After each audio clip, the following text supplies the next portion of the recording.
ಗೌಂಡಗೇರಿ ಅಲ್ಲ, ಅವರು ಎಫೆಕ್ಟೆಡ್ ಪರ್ಸನ್ನು ಅವ್ರು ಗಲಾಟೆ ಮಾಡೋದ ನಮ್ದು ಅಳಿಬಾರ್ದು ಅಂತ. ಅದೇನು ಸಿ ಎಮ್ಗೆ ಅದಕ್ಕೂ ಸಂಬಂಧ ಇಲ್ಲ. ನಿನ್ನಾಗಿದ್ದು ನೋಡಿದಲ್ಲ, ಟಿ ವಿಯಲ್ಲಿ ಬಂದಿದೆ, ಎಲ್ಲ ವಾಟ್ಸಪ್ದಲ್ಲಿದೆ. ಅವ್ರ ಅಧಿಕಾರಿಗಳು ಹಳ್ಳಿಗೆ ಬಂದಾಗ ನಮ್ದು ಅಳಿಬೇಡ ಅಂತ ಅವ್ರಿಗೆ ಗಲಾಟೆ ಅಷ್ಟೇ. ಅದು ಬಿಟ್ಟರೆ ಅಂಥದ್ದು ಸ್ಥಳೀಯ ಮಟ್ಟದಲ್ಲಿ ಪೊಲೀಸರಿದ್ದಾರೆ, ಜಿಲ್ಲಾಡಳಿತ ನೋಡ್ತಾರೆ ಅವ್ರು. ಇಲ್ಲ, ಅವ್ರಾಗೀಗ ಅವ್ರು ಹೇಳ್ತಾರೆ ಮಿಕ್ಕಿದ್ರೆಲ್ಲ ನಮ್ಗೆ ಕೊಡ್ತಾ ಇದ್ದಾರೆ, ಅದನ್ನು ಅಳಿತಾ ಇದ್ದೀವಿ. ನಾವು ಯಾರು ಕೊಡ್ತಾಯಿಲ್ಲ ಅವ್ರದ್ದು ಅಳಿತಾ ಇಲ್ಲ ಅಂತ ಹೇಳಿದ್ದಾರೆ ಅವ್ರು ಅಷ್ಟೇ. ಅವ್ರದ್ದು ಯಾರು ಫೋರ್ಸೇಬಲ್ ಮಾಡ್ತಾಯಿಲ್ಲ. ಅವರು ಯಾರು ಸೋಮೋಟೋ ಕೊಡ್ತಾರೆ ಅವ್ರದ್ದು ಮಾತ್ರ ನಾವು ತೆಗೆದುಕೊಳ್ತೀವಿ, ಅಳಿತಾ ಇದ್ದೀವಿ ಅಷ್ಟು ಹೇಳಿದ್ದಾರೆ ಅವರು.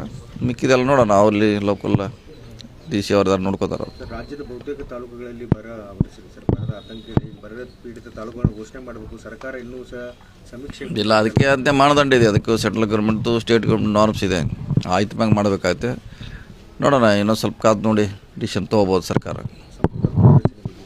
ಅದೆಲ್ಲ ವೇಟ್ ಮಾಡಬೇಕು, ಆಗ್ಬೋದು, ಎನಿ ಟೈಮ್ ಆಗ್ಬೋದು. ವೇಟ್ ಮಾಡೋಣ.